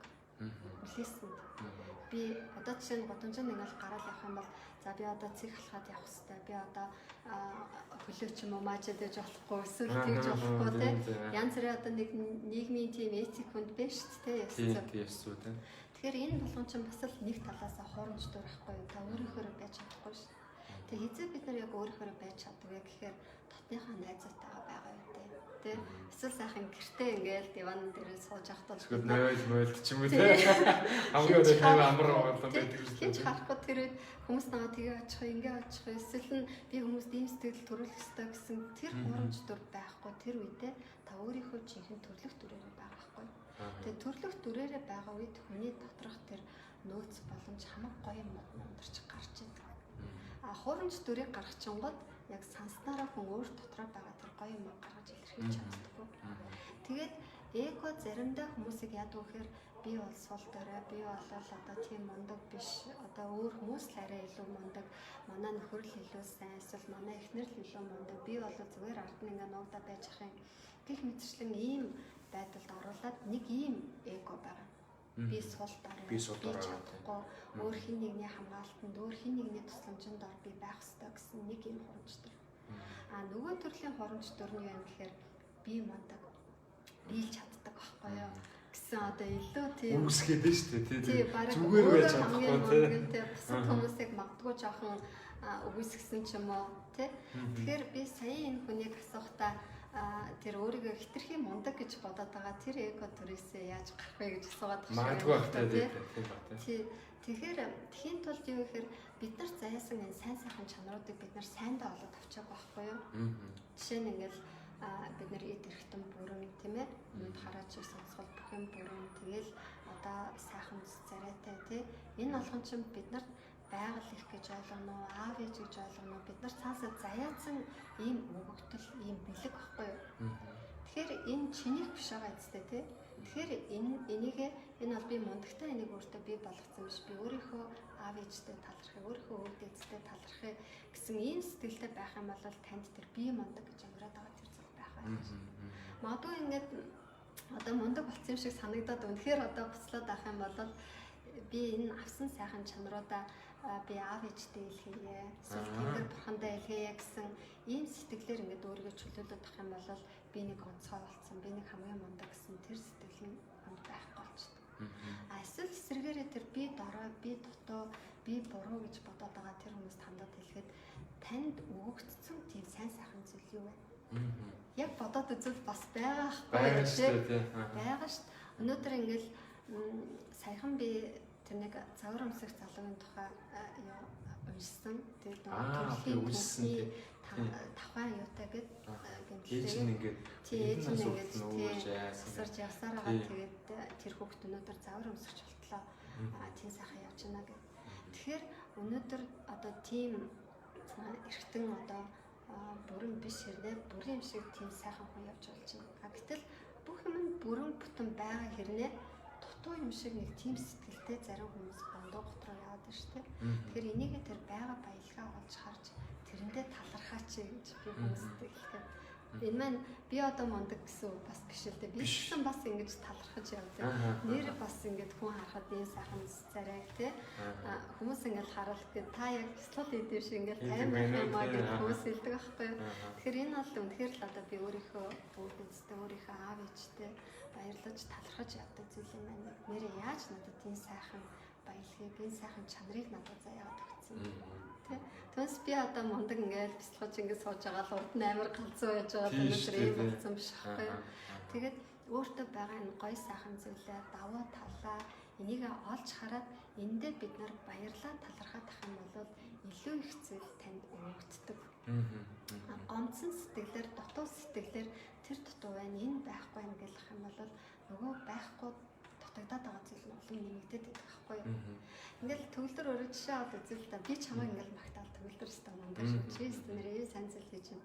Чи одоо яаж хандах вэ? Үнийг л магтаалах юм бол бас тэгэл нэр одоо би мундаг юм чинь чаддаг мэддэг болгоноороо туслая. Чи одоо надад ингээл нээлттэй гоё хандна үстэй тий. Гэтэл ингээл би чиний ингээл дутагдлыг олж хараад төгөлдрөө чи тэр чин болохгүй байна. Энд чин муу яана гэл эсвэл нь бүр ингээд сөргөөр чистэ ингээд тахтай яадаг юм. Ингээд хандвал чи надаа түрүү чигшгээ тийм өглөгч гоё яах вэ? Үгүй зүтэй тий. Тэгэхээр яг тэрнтэй ижилхэн байгалагч гэсэн юм л ахгүй юу? Хүн байгаадаа талархж байгаа хүнд илүү ихийг өгч идэг. Сэтгэл хангалуун биш байгаа голоод байгаа тийм хүнд эцэгчүүд хүүхдээ хүмүүжүүлэхдээ хүртэл тэгдэг үстэй. Ингээл айлын баган ч юм уу эрхэн ч юм уу ингээд зөндөө томыг өгөөд ахад би тэрийг нь авах байсан ингээл уйлал тэгээд хам наатханд бүр битгий өг. Бүр битгий өгөөл тэгдэг шүү дээ. Тэгэхээр яг тэрнтэй ижилхэн юм баггүй. Ижилхэн мэт. Тэгэхээр одоо яг нөгөө талаасаа тэр хуурамч байгаа дүрийг одоо давж тул харахгүй шүү дээ тий. Өөрт чинь байгаа эсвэл одоо нөгөө омгчлороо биел мундаг гэдэлгүйгээр өөртөө байгаа тэр сайн сайхан чанарыг олж хараа тий. Олж харах угаасаа болж нэг бол доошоо ороод эсвэл хитрхи тэрийгээд ивэргээ зүг орчлонгийн төв болгоол тий байна тий. За тэгэхээр эго гэдэг зүйлээс одоо хамаг юмныгаа үүсгэн шүү тийм болохоор энэ дээр манайхан бас одоо сайн ажиллах хэрэгтэй. За одоо заан гэсэн бай. Зандэ багш байна мундаг барай хийдэг хүндээ мөн сайн бяцлагч таа гэнэ. Яс нэгсэн барай хийдэг гэсэн. Аюур үдийн барай. Аюур үдийн барай анх сураад тэгээ нөгөө шинэ баян цээжвчтэй гэдэг шиг л нөгөө Монголд одоо хамгийн анхны суралцсан дөрөв гэдэг аахгүй юу. Манай бяцлаглалын одоо саран чимэг багш тэгээд алтан цэцэг багш дахиад нэг би дөрөв хамгийн анх сурч байсан. Тэгээд одоо тэр олон хүмүүс дундаас ингээд хамгийн анх сураад ирсэн чи одоо энийг хийх ёстой тий гэд ихээдэг байлаа. Тэгээд одоо бол тэрэн дундаасаа би марма гэдэг барайгаа л илүү хийж байгаа. Тэр марма гэдэг барай нь ямар учиртай гэхээр хүний биед одоо биологи гэдэг цэгүүдийн түрүү нөгөө сууг хэрэгцгээ тойлоо ярьсан шүү дээ. Тэр сууг хэрэгцүүдийн замдж энэ тодорхой энерги илүү төвлөрсөн тийм цэгүүд байгаа байхгүй юу? Тэрийг биологи гэдэг цэг гэж нэрлэдэг ба. Тэр цэгүүдийн санскритаар марма гэж нэрлэдэг. Тэгээд тэр марма цэгүүдийн цочроод барай хийхээр хүний эрч хүч энергийн түвшинг нэмэгдүүлдэг. Бид нар цэсний урсгал саатна гэдгийг ойлгож байна шүү дээ. Яг тэрнтэй ижилхэн хүний биед бас энергийн блок үүсдэг, саатал үүсдэг. Ингэж байгаа үед одоо сэтгэл санаа хямрах, нойр хямрах янз бүрийн хямралууд бий болдог. Тэгэхээр тэр энергийн урсгалыг чөлөөлдөг тийм барай ахгүй юу. Тэгээд би энэ марма барайгаа хийх дуртай. Дуртай юу те. За тэгвэл одоо танаар одоо өөрчлөж ийсэн хүн байх нь байна те. Тийм ээ. За цэцэглэн гэсэн мэ сэтгэл дотроо бугалсан буглааг яаж гаргах вэ? Бүтээрийн төрөний бүх яриа гэсэн баг те. Яаж гаргах вэ гэдэг те. Би нэг хамгийн энгийн нэг аргыг хэлж өгье. Та өөрийгөө яг талент харж агаад одоо талент хараад өөрийгөө харж агаад тэгээд юмаа ярих хэрэгтэй. Хэрэв яг үнэхээр болохоор байвал нь ёо найзтай ч юм уу тийм ихтгэл одоо даасан тийм хүнтэйгээ цуг тэр юмаа ярьж болно. Гэтэл хүн бас тэгж ярьж болохгүй юм байж болно шүү дээ. Тийм бол талент өөрийгөө харж агаад яг хүнтэй ярьж байгаа юм шиг тэр зүйлээ гаргаж ярих хэрэгтэй. Тэгэх юм бол тэр дотор бугсан тэр зүйл гардаг. Бас сүүлийн үед миний нэг суралцж байгаа зүйл бол арт терапи буюу урлагаар дамжуул сэтгэлийг засах ийм аргачлал би суралцж байгаа. За шинэ арга байна тий. Тийм. Төгөлдөр өөрөө мэдж байгаа. Ер нь бол одоо сүүлийн үед хүний эмчилгээний эмгэн эмчилгээний аргууд авих төвчөнтэй. Эмгэн эмчилгээний аргууд бол хүнд ямар нэгэн хор нөлөө үзүүлэхгүй. Гэхдээ магадгүй зарим эмгэн эмчилгээний хувьд бол эмийн эмчилгээнээс илүүтэйгээр үр төлөө үзүүлэх юм тохиолдол зөндөө байхгүй юу. Тэгэд энэний нэг бол арт терапи буюу урлагаар дамжуулж хүн сэтгэлийг засах. Тэгэхээр энэ аргуудад бол зураг зурах, баримлын шавраар юм хийх, даваагаар юм хийх гэдэг олон зүйлүүдийг ашиглаад тэгээд хүний одоо сэтгэл дотор байгаа тэр зүйлүүдэд хэрэггүйг уудаж гаргаж ирж тийм ээ дотор бүр нуугдаад ингээд далд дарагдсан тэр гоё юмыг нь бил гаргаж ирдэг тийм арга техник. За тэгвэл тэр арга техникийг манайхаа одоо зан дээр өгчтэйгээ хийж туршиж үзэхэнтэй тэгээ дараа ерөнхийдөө би ингэж байгаа нэг 108 одоо юм дугаараа ямар ч байсан явуулна гэж бодож байгаа 2 жилийн хугацаанд. Тэгээ мэдээж одоо маш олон эмч нартай ингээд одоо явж байгаа. Гэхдээ зарим нэгэн одоо яг уламжлалын талын эмч нартайгаа бол бид нар ярьж байгаад нэгэн лайваар одоо тэр зүйлийг хүргэх боломжгүй. Тэгээд ингээд ярилцаад одоо 2 3 сарда нэг удаа ордог ч юм уу те. Одоо жишээлбэл дараагийн хоёулаа нэг сарын дараа нэг дугаар бэлтгэхэд яг тэр арт терапи гэж яг юу юм те. Яг хоёулаа ингээд хийж үзүүлээ. Түрүүн та нэг ямар бариг гэлээ? Марма. Тийм марма гэд бариг нь дараа нь бас нэг бүр дан ярих биш те. Яг хоёулаа ингээд энэ зэг дээр ингээд дардаг юм байна, энд нь юм байна гэд бас заадаг ч юм уу бас сонирхолтой те. Тиймэрхүү ч юм уу хоёулаа нэг санаагаа гоё дараа нь ярьж байгаад нэг хүргий та те. Тийм тэгж болно. Арт терапиг бас төгөлдөр их сайхан санаа иллээ. Тэр үед нь би бодож байгаад за ямар техникээр ажиллах вэ гэдгээ тоолцоод хүмүүстэй юу бэлтгэх хэрэгтэй вэ гэдгийг хэлж. Хоёул бүр түрүү 7 хоногт нь одоо яг юугаа постероо зарладаг шигээ те. За одоо яг лайваар юу бэлтгэх вэ? Бүгдээрээ нэг бичгийн цаас тэгээд нэг өнгийн харандаач гэдэг юм. Сулгасан бодгч юм бэлтцсэн байж байгаараа гэд тэгээд тэгэнгүүт шууд дагаад ингээд хамт хийчихнэ. Тэгэнгүүт төгөлдөр уртаа бас нөгөө юм аа бэлтэж байгаа. Тэгээд миний хэлсэн заврын дагуу хийгээд ингээд төгөлдөр өөрөө бас эндээ оролцсон. Тий оролцоод тий. Тэгээд ингээд санаа бодлоо солилцоод ингээд хийж бас болно. Тий тэгээд нэг ямар ч байсан хоёулаа нэг дараагийн сардаа бүр одоо ажил болохгүй бол тий нэг 2 сардаа ч юм уу ингээд гоё юу болвол хоёулаа ч баг нэг холбогдох ч баг сарын өмнөөс тийм болдог тий тийм болохоор ерөнхийдөө нөгөө эмч нар маань нөгөө өөрсдөө бас зав зайгүй тий ерөнхийдөө эмч нартайгаа сарын өмнөөс л тоолдгийг за одоо ийм байгаа шүү тийм байгаа юм шүү гээл тий тэгээд нөгөө бас зарим хүмүүст нь болохоор өөрөөс нь шалтгааллахгүй юуны зөндөө гарна тий гинти ажлууд гарч ирнэ. За тэгэхээр ямар ч гэсэн хоёулаа дараагийн удаагийнхаа нэг лайвыг нэг гоё арт терапи тий хүмүүс бас өөрийнхөө ингээд гар бие оролцсон тийм практик зүйл бас их дуртай байдаг шүү дээ. Тэгэхээр тэр үед хүмүүстэй хэлэхэд зүгээр битэрийг харж ажиглагчийн байр суурьнаас биш яг бэлтгэсэн зүйлийг бэлдээ та яг хамт хийгээд оролцох юм бол маш гоё үр дүн авна шүү гэж. Тийм шүү дээ тий. За тэгвэл тэгээ хийчээ тий. Тэгээ дараа одоо хоёулаа лавын дараа таны зав зай одоо хэзээгээр байхаар байна. Хоёулаа ярьж байгаа энэ ингэсэн байна. Гадаадад байгаа хүн шар тос сүүлгүүгээр яаж хийгээ гаргах вэ гэнэ. Гадаад ч одоо шар тос байдаг гэж байдаг юм уу? Яг Монгол шар тос гэж байхгүй болоо. Уг нь тийм аргаар гаргаж авсан зөндөөд байдаг л бах та. Ер нь органик дэлгүүрт GI гэдэг тосод тийм GHW гэдэг GI гэж уншдаг. Тийм тоснууд байдаг байхгүй юу? Тэр бол манай шар тостой бас адилхан. Хөрийн тоснаас гарч ижлээс үйлчлэгээтэй байна тийм. Үйлчлэгээтэй тос байгаа. За бас гүнжтийн тос хэрэглэж байгаа. Дилийн тос тийм sesame oil гэдэг бичээтэй байдаг юм sesame oil бас болно. За тэгэхээр амар төвшин, зандраа бод амар төвшин маань сайн сонссон баг те. Ерөөдөө шар тос боломжгүй байх юм бол тийм одоо эсвэл гүнжтийн тос хэрэглэж болох. Тус авч болох юм байна. Тэгээд нөгөө бүлээн халуун хоолунд те даахгүй байх. За тэгээд өөр юу анхаарах вэ? За бас зайд бас хий аягүй сайн дардаг. Гойнд бас хий аягүй сайн дардаг. Хоолоо амтлахтаа зайд гойнд хэрэглэх юм бол бас хий сайн дардаг. Манайхан гойнд гэхээр л нэг тийм цагаансаар боддог шүү дээ. Бууцсан л байдаг те. Би бол гойндыг бол байн хэрэгэлдэг. Ерөнхийдөө тэр гойнд бидний хэлээд байгаа адуур байгаа тэр яг цэвэр органик амтлагчуучин тэгээд тэр чигээрэл тангийн найргаад оролцдог шүү дээ тийм болохоор манайхан тэрийгээ одоо сургалж одоо олж хэрэглэх хэрэгтэй хийх хэрэгтэй. За хийг дарах бяцлаглыг зааж өгөөч багшаа гинэ. Тий одоо бол бяцлал заах боломжгүй тий. Тэгтээ яг хий дарах бяцлал гэдэг нь ямар бяцлал одоо олон төрлийн бяцлал байгаа шүү дээ тий. Яг таны одоо хийж байгаа практик нь бол хийг дарах бяцлал гэж бол байхгүй. Тэгээд бид түрүү лам нарын тэр нөгөө ярьжсэн лүнгүүл хийгээд хийг тэрийг бодсон юм шиг байна тий. Тэгж бас ойлгосон баг. Ер нь бяцлал гэж юу хэлж байгаа юм бэ гэхээр бид нар шинэ биеэр ингээл юм хийж байгаа л тэгэл огт хөдөлгөөнгөө ингээл тэрийгэл диван дээр ихтгэн бол биеийг амрааж юу ч хийхгүй юм те. Тэгвэл яг тэрнтэй ижилхэн сэтгэлийг юу ч хийхгүй байх урлагийг бяцлал ер нь зүгээр байж сурахаа борлоо те. Зүгээр. Бид тэр одоо хоорондоо ингээ юм ярьж जैन те. Тэгэхээр миний ярьж байгаа зүйлийг чи сонсож जैन. Бид тэр урдаа ингээд юм харж जैन. Тэгэхээр чин би бол тарих оюун маань ажиллаад байна шүү дээ. Тэгэхээр юу ч сонсохгүй, юу ч харахгүй, юу ч бодохгүй, юу ч мэдрэхгүй зүг зүгээр байхыг бяцлал гэж нэрлэдэг байна. Тэгэхээр шууд ингээд жирийн хүн одоо нүдэн анал за би юу ч бодохгүй, юу ч мэдрэхгүй болчихъя гэж тохир чадах уу? Чадахгүй шүү дээ тийм. Үгүй шүү дээ. Бараг 5 минут сууж чадахгүй шүү дээ тийм.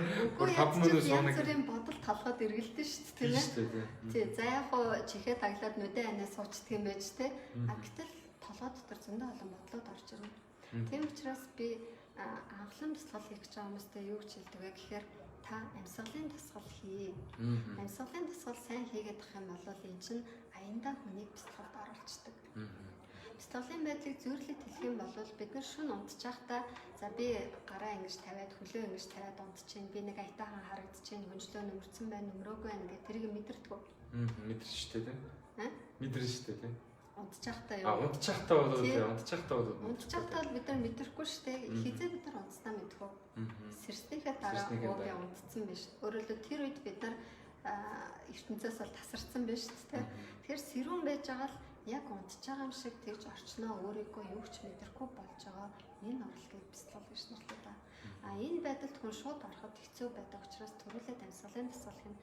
Амьсгалын дасгал хийх бол илүү хялбар. Яагаад гэхээр амьсгалыг бид нар мэдэрдэж чадна шүү дээ. Урт авна, богино амьсгал чадна, хурдан амьсгал чадна тий. Тэгэхээр суугаад хүн нэг 10-аас 20 минут, барайж 10 минут суух хэрэгтэй. Дээдлэн 20 минут, 10-аас 20 минут суугаад амьсгалаа хамраараа аваад, буцаагаад хамраараа гаргана. Хүмүүсийн нэг дадал амаараа амьсгалаа гаргах. Амаараа амьсгалаа гаргаад байдаг. Хамраараа аваад. За, ямар тогтолцооны эрхтэм төгөлдрөө. За одоо ам бол хоол боловсруулах тогтолцоо байна. Амьсгалах гэдэг чинь амьсгалах гэдэг бол одоо амьсгалын тогтолцооны эрхтэн бол хамар. Тийм учраас бид нар зориултаар ашиглах хэрэгтэй эрхтнүүд. Тийм амаар амьсгалах бол буруу. Тийм учраас тийм амаа жимэж агаад хамраараа урт амьсгал аваад урт амьсгал гаргаад тэгээд амьсгалах болгондоо тэрийгэ удаан болгоод авах хэрэгтэй. Тэгэл нэг 10-20 минут ингээс суухад тодорхой нэг мөчөд чи бас яг тэр орчноо мэдрэхэд болчихно. Тэгээд гинт нэрээ би чи суугаад амьсгал хийж байгаа штэ гэдэг юм бодогддог байхгүй. Тэгэхээр тэр дунд байж байгаа магадгүй нэг 5 секунд, 2 секунд, 10 секундын хугацаа бол чиний яг бяцлал хийж байгаа юм чинь. Үндсэн цаг мөчн чиний амьсгалж байгаа юм байхгүй юу? Тэгээд цаашаа дадуулаад ингээд хүн энэ амьсгалын дасгалаа хийгээд ахаар нөгөө юмда илүү тэр нөгөө орчноосоо тасарч байгаа тэр цаг хугацаанд илүү урт болдог. Тэгээд бяцлал хийх бас арга техникүүд байна. Анх бяцлал хийж байгаа юм бол эхлээд амьсгалын дасгалаа хийх хэрэгтэй. Яг бяцлал би хийя гэж бодож ивэл нь багшаар заалах хэрэгтэй. Юу гэж хэлсэн байдаг вэ гэхээр багшгүй бяцлал хийсэн хүн бол дараагийн төрөлдөө мод олж төрдгөө гэж байна. Одоо осол аваартай та ер нь бол бяцлалын зам гэдэг бол өөрөө тэгээ багшгүйгээр гэгээр нэг гэдэг бараг л автос өгөө байхгүй тийм зүйл. Бид нар одоо очиж үзээгүй нэг газар очих юм бол заалгаж байгаа бүтэц хэрэгтэй тийм. Тэгтэл тэр бол бодтой байна. Нүдэнд юм харагдаж байна. Энүүгээр нь явна, тэрүүгээр нь явна тийм. Харьцангуй бодтой шүү дээ. Гэтэл бяцлал гэдэг бол хүний сэтгэл зүйн түвшинд бидний гарт баригдахгүй, нүдэнд харагдахгүй ийм нарийн төвшөнд явагдаж байгаа зүйл дээр бол бид нар тэгж хамаагүй хандаж болохгүй. Тэр одоо бяцлаглалын хичээл суух боломж хэрэг танд гарахгүй байх юм бол тэр болтлоо амьсгалын дасгалаа 10-20 минут хийгээд амьсгал болгондоо амьсгалаа гүнзгий урт болгоод амьсгалаа гарах болгондоо гүнзгий урт гаргаад байхад л хангалттай. Тэр мөчөд бол та гарцаагүй бяцлаглалыг мэдрэн тий. За тэгэхээр эхлээд амьсгалыг одоо хэрхэн авч гарах вэ? Тэрийг саяхан нэг Америкийн нэг уушигны нийгэмлэгээс ийм судалгаа хийсэн байлаа. Ерөнхийдөө хүн бол нэг энгийн хүмүүс минутанд нэг 12-15 удаа амьсгалж байна. Харин энэ амьсгалыг одоо авах энэ давтамжийг нь өөрчлөлтөж үзье. Яг тэгэхээр маш удаанаар амьсгалдаг одоо бяцлагчид йогчид урт наслаад байна. Маш хурдан удаа амьсгалдаг. Тэг хүмүүс уур хөвгөлтэй хүмүүстэй бүр мэрэгч амтан ч үгдээ секундэд 10 удаа амьсгалдаг гэдэг нэг удаа нэг гэж тоолоход тийм. Тэгэхээр яг нөгөө хэр урт байна удаан байна гэдгээс хамаарат ястмалхи чинь 1 секундэд юу гэдэг нэг удаа амьсгал авч гарахтаа 20-3 минут ч гэнэ үү тийм удаанаар одоо амьсгалдаг байх нь үү. Тэгээд ингэж харьцуулаад ядаж хүний энэ амьсгалын тоог нэг 5-аас 6 болгох гэж үзье гэдэг маш одоо олон хүмүүс тийм судалгаа хийсэн юм байна. Тэгсэн 5-аас 6 болгосны дараа тэр хүмүүсийн сэтгэл зүйд огцсон байна. Тэгээд бие махбодын тэр биохим өөрчлөгдсөн байна гэх тийм. Үнэхээр мундаг тийм практик. Уус йогт ч угаасаа байдаг шүү дээ. Техниктэйгээр тэгээд 5 удаа амьсгал аваад 6 удаа амьсгал аваад хэд удаа гарах гээл тийм. Хүмүүс маань энгийн амархан гэж голохгүйгээр яг л 10-аас 20 минут амьсгалаад үзэх хэрэгтэй. Бидний сэтгэл өөрөө нэг тийм төөрөлцөн хэцүү хурж боломгүй тийм юмд аягүй дуртай. Тэгэл нэг энгийн амархан тийм зүйлхээр ийм амархан юм бол энэ ч одоо тийм хэрэг байгаа мó ч гэдэм үү тийм үр дүнтэй биш ах гэж сэтгэл бодоод байдаг байхгүй юу. Тэгэхээр энгийн гэж голохгүйгээр энгийн мөртлөө агуу гэж сайхан үг гэдэг шүү дээ. Тийм учраас танд бол амьсгалаа урт ингээд аваад гаргаад инхийн тулд бол хинч шаардлагагүй тийм та өөрөө л хүсэх та өөртөө цаг гаргахад л хангалттай байхгүй. Тийм учраас хийгээд үзэхээр аяндаа сэтгэл санаа айгүй тайвширдаг. За тэгэхээр бид нар одоо хамгийн гайхамшигтай үйл бол амьсгал байгаа аим байгаа. Энэ дээрээ сайхан ажиллаж эхэлцгээе гэж байна тий. За бяцлаглалыг хийж эхлэе гэвэл эхлээд яах вэ? За түрүү хэлсэн байгаа тий. За баярлалаа. Бяцлаглалыг тууштай хийж чадахгүй байна. Яаж тогтмол дадах вэ? За энэ бол тэгэл бяцлаглалд орж байгаа хүн болгоноос асуудал байгаа тий. Ер нь одоо миний амьдралд бол эргэн тойронд маш олон бяцлагчид байна. Залуу хөгшин тий. Тэр дунд яг бяцлаглалын тогтмол байдаг хүмүүс тун ховор. Гэхдээ яг нэг тогтмол байдаг миний нэг найз байдаг. Яг тэгвэл бид тэр одоо яг нөгөө одоо авшиг авахтай анхны бэлтгэлээсээ эхлээд 3 сар, 6 сар жилтэй. Гэтэл манай найз ерөөсөө нэг өдөр бяцлахад тасарч үзсэн. Бүр нэг ч өдөр. Яг 30 минутын хугацаанд бүр яг бяцлах. Тэгээ одоо тэр бол 9 жил бяцлаж байгаа. 9 жил бяцлахад 2 цаг 30 минутыг нэг ч өдөр таслах. Бүр тийм шийдэлтэй. Тийм хүмүүс байна тий. Тэгэхээр бас болохгүй юм байхгүй. За одоо тэгэхээр таны сайхан дурсахыг сонсъё тий. Тий, хүний өөрийн яг итгэл үнэмшил чухал. Хүн өөрөө за би яг энэ цагийг гаргана. Би яг одоо хийнэ гэл ингээл бодох юм бол хүн хийж чаддаг. Тэгэхгүй яана би заримдаа ч арай чадахгүй байх та гэж бодвол чадахгүй байна.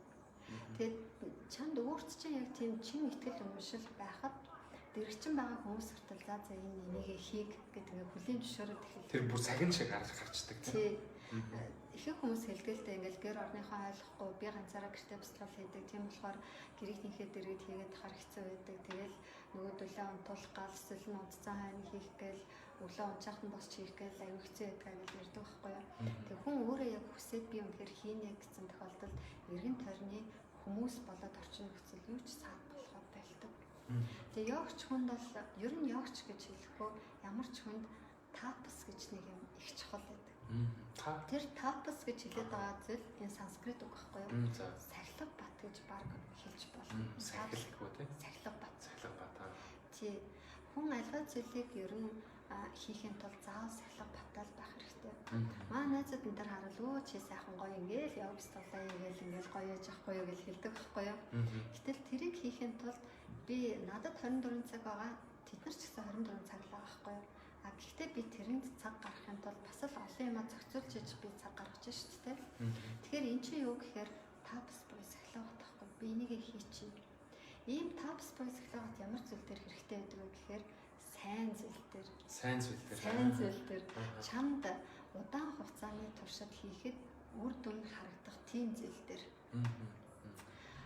аз жаргалыг ер нь 3 төрөлд хаваадаг. Тэгээд энэ саатвик аз жаргал гэж юу гэлдэг вэ гэхээр эхэндээ хэцүү бэрхшээлтэй юм шиг боловч төгсгөл нь аз жаргалтай байдаг энэ аз жаргал. Жишээ нь оюутнууд өнөөдөр 4 жил сургууль сурч байна те. Яг сурж байгаа тэр мөчөнд хэцүүч гэлээ гэсэн 4 жил сураад төгснөний дараа яг тэр хүн мэрэгчлээ болно. Насаараа одоо тэр ажиллаж хөдөлмөрлөх тэр мэрэгчлийг олоод авчиж байна тийм ээ. Тэр 4 жил их үедээ хэцүүч гэсэн дараа нь тэр хүнд удаан хугацааны жаргалыг өгч байна да тий. Тэгэхээр ийм зүйл тавс хэрэгтэй. Хоёр дахь төрлийн аз жаргал юу гэдэг вэ гэхээр тухайн үедээ тэр дорхны аз жаргалыг өгöd байгаа юм шиг хэрнээ алсын үр дүнгийн бодохоор үр дагавар муутай. Багшдаа л нэг тийм гоё мэдрэмжтэй болно шүү дээ. Тэ тухайн үед хүн ингээл 50-т торгой болдог байхгүй ингээл татчих шиг юм татдаг хүмүүсийг сонсоход гэтэл тэрийг татсны дараа тэр хүнийг юу үлээж байна тэ бүхий л өвчний одоо эрсдэл хүчин зүйл дээр хор зуршил гэл орж шít тэ арих уур тамир татах гэл тэгэхээр эрүүл мэндээрээ тэр хүн хохирох гэж шít цаана тэ 3 дахь төрлийн аз жаргал нь юу гэхээр эхэндээ чадж жаргал өгдгүүд төгсгөлдөө чадж жаргал өгдгүү юм зүйл тийм магадгүй одоо жишээ нь арх ухч гэдэг юм уу. Арх ухад хүн тэр үедээ гоё л гэж байгаа. Гэхдээ нэрийг сайхан инээмсэглэж байгаа л нүр дөрөн сайн байж байгаа. Хөргөж байх уу тий. Үгүй шүү дээ ярааж байгаа л ярааж байна л гэдэг чинь тэр хүнд ажиглал байна уу? Ихгүй л байгаа зү тийм ээ. Тэгээд тэгснийхээ үр дүнд нь юу хүлээж байна? Мөн л тэр зовлон тий. Тэгээд тэр хүнд сэтгэл дотор нь юу юм гэхээр одоо ажиглал надад ирэх баха гэсэн тийм итгэл найдар, хоосон найдварлага байхгүй. Тийм болохоор аль аз жаргалыг бид нар хүсэх хэрэгтэй. Тэр мэдээж те удаан хугацаанд танд жаргалыг сайхан байдлаар өгөх тэр зүйл. Тэгээд тэр зүйл нь хүнээс юг шаарддаг гэхээр сахилга бат тавс.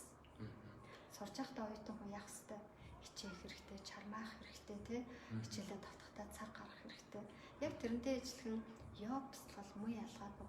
Тэр зүйл чинь чамд өнөөдөр ингээл би эмнэлэгт ажиллаж байгаа эмнэлгүүдээр ингээл ороод явхад те хүмүүс одоо ингээл захшгал бүжгэнж шít те. Тийч хүмүүсийг хөвчилж шít. Тэгээ ялангуяа ингээл 50 гарсан 60 гарсан хүмүүсийг ингээл харахад эмнэлгээс эмнэлгийн хооронд эмчээс эмчийн хооронд тэгэл ингээл ороод ирэхээр энэ эмчүүд үзүүлсэн тэр эмчүүд үзүүлсэн тэр эмнэлэг дээр очисон ингээ бараг очиагаа хандаагүй газар байхгүй. Тэгээ тэр хүний амьдралын зорилго юу вэ? Ерөөсөө тэр өвчтнөөсөө салах. Эсвэл нь тэр өвдөлтөө мэдрэхгүй байх. Тэр хүний амьдралын зорилго болсон гэж байгаа байхгүй. Гэтэл эн чинь үндэ биш шүү дээ тий. Бид нар ингээд залуу хүмүүсээ бодоод үзэхгүй өвдөлтийг мэдрэхгүй төлөө амьдрын гэдэг амьдрал ямар утга учиртай. Тэгэхээр тийм биш өнөөдөр гişгээ ийм ирч хүчтэй цавлаг тий. Тэгээд эрүүл сарвал юмыг одоо хий бүтээ гэсэн ийм сайхан уран зоригтой сая одоо тэр настай хүн олимпиад төрүүлэл яаж юм тий. Тэр хүн шиг тийм сайхан наслахын тулд өнөөдөр чи өдөрт нэгэн цагийг 30 минутыг зориулаад йогийн дасгал, амьсгалын дасгал хийгээд ах чинь ирээдүйд чинь тийм сайхан гоё зүйлийг бэлгэлж байгаа байхгүй шам бэлгэл. За тийм болохоор сахилах бат. Тэр сахилах баттыг хамгийн гол нь бяцлагд нэг юм үг өгдөө шүү дээ. 5 сахил өгвөл самаатай өгвөл одоо бяцлал байхгүй бол бэлэг ухаан байхгүй гээл те. Юу ч үгүй. Ямар ч хамгийн одоо суурь нь бол одоо одоо сахил байна те. За гэсэн байна. Амтнаас яаж татгалзаж сурах вэ? Шоколад, шихэр, кофе гэсэн байна те. Кофе гэсэн байна. За. Хоолноос юм хамаарал байдал хүмүүст аяг их байдаг. Ялангуяа одоо нөгөө би мацгийн хэлбэр явуулаад тэгэхээр жоохон тархалтай хүмүүс чи хөдөлтэй хүмүүс орж ирж байгаа байхгүй юу. Тэгээд хоол идэд янз бүрийн болохгүй гэдгийг мэдээд байдаг. Чихэрлэгийг мэдвэл би тархална. Хурлын идэхийг мэдвэл би тархална гэдэг хүн мэдээд шүү дээ. Тэгсэрнээ тэрийгээ дарч чадахгүй, идээд авахгүй, барьж чадахгүй. Тэгээд би хүмүүст юу гэж зөвлөдөг гэхээр та мацаг бариад үзье. 24 цаг мацаг бариад үзье. 24 цаг юунаас ч одоо бүх төрлийн хоолндыг идэхгүйгээр байж болж шít. Тэгэхээр 24 цаг юу ч идэхгүй байж хүн чадж байгаа юм чинь дараа нь тодорхой зүйлийг идээд тодорхой зүйлийг идэх байж болох болно шít. Сэтгэлийг ингэж баг багаар дадуулах хэрэгтэй. Түүнээс биш нэг дорл ингээл бүх юмыг хүн хэлчихнэ гэж бол байхгүй тийм. Аажмаар баг багаар тэрийг хасах хэрэгтэй. Бас нэг миний хүмүүст хэлэх дуртай зүйл бол та сэтгэлтэйгээ тэнцэх хэрэггүй. Одоо сэтгэлчин ингээл хүсэл үнэхээр би чихэрлийг мэдмээр байна гэж хатна үгүй идэхгүй гэл ингээд Болон бураагаад хариулт өөрийгөө ингэж чангалах тусам улам тэрхэн сэтгэл зүйн хувьд өөрийгөө аюу хэцүү байдалд оруулаад магадгүй тэр шоколадаас талыг өнгөрчихэд тэнцүү хэмжээний тийм хямралыг өөртөө авчдаг. Тийм болохоор яг хоо жоохныг идчихэл тэгэл тэрийгээ за би жоохныг идчихлээ. Сэтгэл чинь амарч идхийг хүснэ. Хүссэн идсэн. Тэгээд тэрийг орхичлоо. Түн тийхгүй нөгөө хүн хорчингууд тэр шоколадыг нэг идэл ингээл болчих байсан. Тэр зүйл дээр нөгөө шоколадыг хэдэн цаг бодож байгаа байхгүй юу? Шоколад идмээр нь толгойд нөгөө бодол нэрвэлдэл. Тэгэхээр сэтгэлийг ингэж суллаж сурах хэрэгтэй. Түүнээс тэмцэж биш, хариулж биш.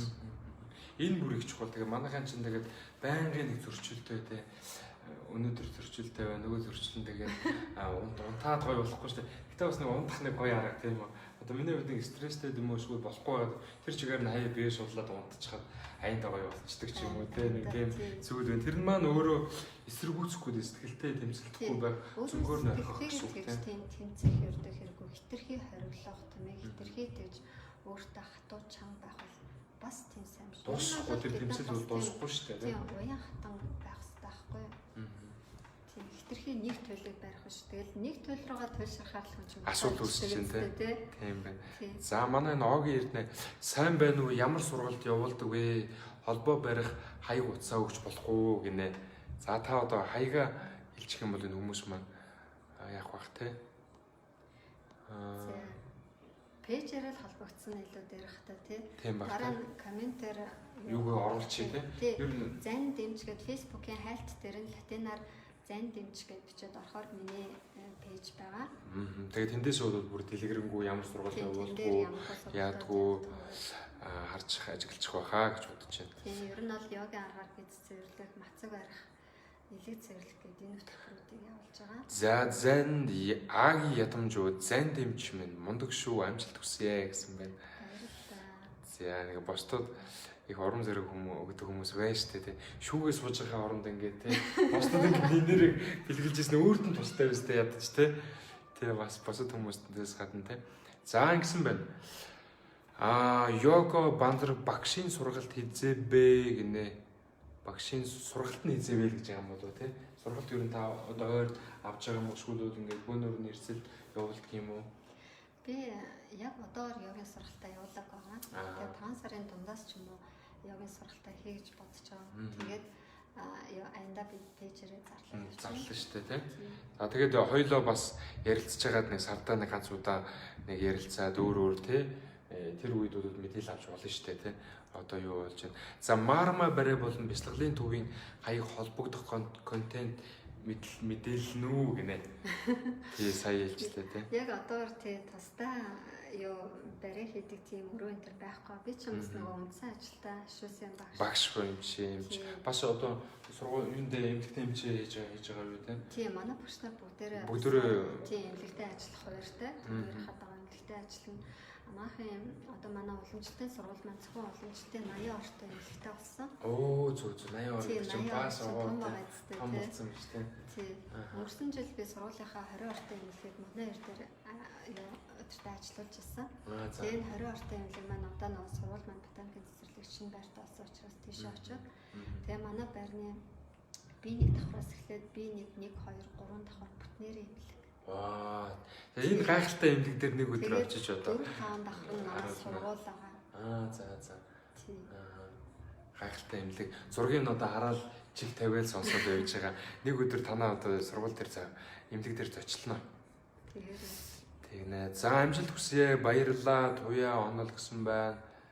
За өөр юу гэсэн. За нэг иймэрхүү байдлаар хүмүүсээс асуулт ирсэн байна да. Ерөнхийдөө ирсэн байна да тийм. Цаг ерөнхийдөө. Тийм цаг одоо явцсан байна. Одоо хоёулаа нэг яриагаа ингээд дуусгаад тэгээ сүүлийн одоо танд яг энэ мөчөд бас эргээд тодруулж нэг зарим нэгэн зүйлийг хийх зүйл байна уу те. Эсвэл одоо төрөүний байдлаар одоо нэг сахилаа сайн сахиараа ч юм уу юм хэлдэг юм уу яа тийм те. Тэгээд хоёулаа одоо яриагаа дуусгахгүй л одоо дуусахгүй одоо хоёулаа яриа. Тэгээ дараагийнхаа бас хоёулаа нэг сардаа нэг ганц удаа энэ хүмүүст бас энэ мэдээлэл чухал байгаа. Иннээсээ одоо ийм зүйл мэдхгүйгээсээ болоод сайхан одоо нэг хэрэг одоо нэг харамсалтай гэмээр юм хоёр гарсан те өөг сурвж байгаа. Гэтэ тэр нь өөрөө миний бас таньдаг хүний хамаатан байсан. Тэр юу байсан ерөөсөө илүүдэлжингүү зүгээр нэг 1 кг-ын илүүдэлжинтэй байсан. Тэгээ залуу хүүхэд тий 29 те хэдэгтэй өөрөө ч бас яагаагүй юм шиг нэг ятгалханд орсон ч юм уу те тиймэрхүү. Тэгэхээр энэ бол эргээд бас тухайн хүний энэ эрүүл мэндийн боловсрол гэх юм уу эсвэл гэр бүлийн хүмүүжил гэх юм уу те энэ одоо бас их ноцтой юм байна. Тэгэхээр хоёулаагийн зүгээр нэг 5-10 минутаа яриач гэсэн нэг хүн сонсоход тэр хүн бол мэдээж өөрийгөө одоо урьдчилан сэргийлэх юм уу их тустай гэж үзээд байгаа шүү дээ тий. Тийм ер нь бол эмч хүн бол их хвчлэн дандаа л өвчтөе хүмүүстэй л ажилладаг тий. Бид нар дээр ирж байгаа юм бол ингэж өвдөд байна. Тэг зөвөрлөд байна гэж өвчлснийхээ дараа ханддаг. Тэгээд миний одоо энэ пэйж ажиллаж байгаагийн маань зорилго маань би өөрөө нөгөө оюутан байх үеэс энэ яг бяцлаглаар хичээлээд ерөөсөө хүмүүс маань өвчлснийхээ дараа би яаж идэх вэ гэж асуух биш. Эрүүл байх үедээ би энэ эрүүл байдлаа яаж удаан хадгалах вэ гэдэг үргэлж хэлэх хэрэгтэй маа. Тэгэхэд бол өнөөдөр энэ эрүүл байгаа, энэ сайхан байгаа дээрээ эсвэл одоо магадгүй дөнгөж ингээд за би ч нэг болохоо болох гэдэг энэ да гэдгээ мэдэрч байгаа тэр үедээ хүмүүс маань энэ эрүүл байдлаа удаан хадгалахын тулд одоо хоолнд те ингээд бяцлал одоо зөв дадлуудыг хүмүүс маань өөртөө бий болохдоо цаг гаргаач. Тэгэх юм бол энэ эрүүл сайхан байдал чинь таныг өөрийнхөө хүссэн зүйлээ хийх тийм ээ эрүүл бий л байхад хүн юу хүсдэг хийж болно шүү дээ. Гэтэл өвдсөн цагт бол хүн үнэхээр гоё юм бодоод үнэхээр одоо зоргиж байгаа тийм зүйл байсан ч гэлээ гэсэн өвчнөд бол өвчин өсөж байгаа байхгүй юу. Тийм болохоор хүмүүсээ эрүүл байхдаа энэ эрүүл байдлаа хадгалахын тулд би яах ёстой юм бэ гэдгийг эргэлхийлж тийм ээ тэр зөв дадлыг зөв сайхан зүйл хүмүүсийг уриалж байгаа энэ зүйлүүдийг дагаач гэж хүмүүстэй зөвлөх байна. Тэгээ бас нэг зүйл маань би 2003 онд уламжлалтын жилсэн 2004 оноос бяцлаглалын хичээлээ заасан 2007 оноос шришри йогийн багш болсон. Тэгээд энэчлээс би энэ коуч гэдэг зүйлийг хийгээд байгаа арт терапист коуч гэдэг нь болохоор ер нь бол яг хүчлээд орчуулах юм бол тасгалжуулагчтай. Тэгээд юу анх болон спортод хэрэглэгдсэн. Тамирчныг бол бид нар тасгалжуулагчгүйгээр амжилтанд хүрэхгүй гэдгийг бол төсөөлж шүү дээ. Ойлгож байна. Тэгвэл яг тэрнтэй ижилхэн ер нь дэлхий дээр лайфстайл коуч гэж байгаа. Тийм, лайф коуч гэж байгаа амьдралын тасгалжуулагч гэдэг. Тэгээд энэ амжилттай байгаа хүмүүсийн цаана бас амьдралын тасгалжуулагч нар ажиллаад тэр хүнийг зөв зүйл рүү чиглүүлэх, богино хугацаанд их зүйлийг амжуулах тэр зүйл рүү чиглүүлж байгаа байхгүй юу. Тэгэд хүн болгон ямар нэгэн зүйлд бол заягдсан байдаг гэж би дотроо боддог. Ер нь ингээд авьяас чадвар нөхөж байна тийм ээ. Хүмүүс дэрэн тойрондоо байгаа хүмүүстэйгээ хуваалцах ямар нэгэн тийм гоё зүйл хүн болгонд байдаг. Тэрийгээ хүн олж хараад тэр зүйлийг хийх юм бол одоо аз жаргалтай сайн сайхан өөрийнхөө төр хүссэн зүйлдээ хүрдэг юм байна гэсэн ийм одоо би ойлголттой болсон. Тэгээд хүмүүсээгээ өөрийгөө нээх тийм ээ.